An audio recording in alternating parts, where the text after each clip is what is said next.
here, I have to tell you, you are quite a draw these days, I must tell you. I seem to be very popular. I'm very flattered. Well, you know what's amazing to me? The irony here is compelling. Berkeley is almost the birthplace of free speech. Home of the free speach movement. That's Absolutely. right, from the 60s. I remember it. You don't, I'm sure. I'm sorry to say I don't. Yeah, but it is amazing. Okay, so tell my audience what you experienced the other night after being invited to give a speech. Now, let's make one thing clear.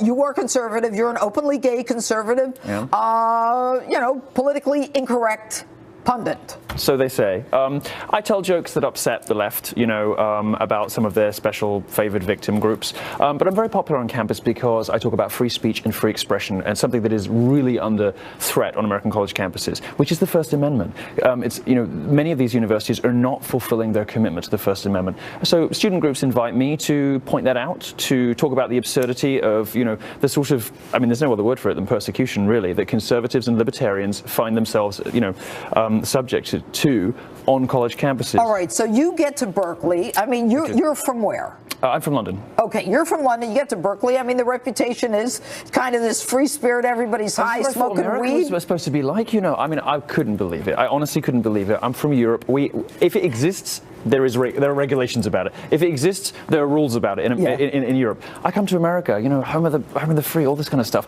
Yeah. And I've never experienced anything quite like so you're in the building. What is the first thing that you're told when you realize that there's a problem? Well, there's noise coming from outside. So people are hurling things at the police, hurling things at the building, you know, Roman candles, rocks, all kinds of other things, fireworks. They're setting light to things. A tree is on fire. I'm evacuated to the 5th floor, and then they realize they've got to get me out of the building. There's a point at which I'm thinking they might storm the building, and the police don't seem to be doing anything. I have a small detail of like 4 Navy SEALs around me. They're not going to be able to hold off 150 of these organized, paid leftist agitators. Well, why do you say the police don't seem to be doing anything? Well, I probably visited more college campuses than anybody else in America over the last year and a half. How many do you think? Probably 50 to give speeches and to do various other things in the last year alone. And what I've noticed is there seem to be emerging relationships. I wouldn't go as far as to call it collusion, but there are understandings between college administrators, local mayors, and the police force that they're going to stand back and do nothing. Okay, so when they object to your coming, yes, they object to your coming. They don't want you to speak. Why don't they want you to speak?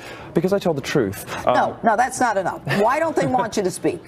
Well, I think that the main reason is that they're experiencing a revolt from their own students. The university administrators are so completely politically homogenous. So because you're more right and they're left, is that what it is? Yeah, but I mean that shouldn't matter really. I mean it doesn't matter what your opinions are. It does to them, of course, because they're very threatened by Trump. You know, they're very threatened by this new. So you like Trump? I love him. All right, you love Trump. Wonderful. They hate Trump, so they're going crazy. How many people were arrested?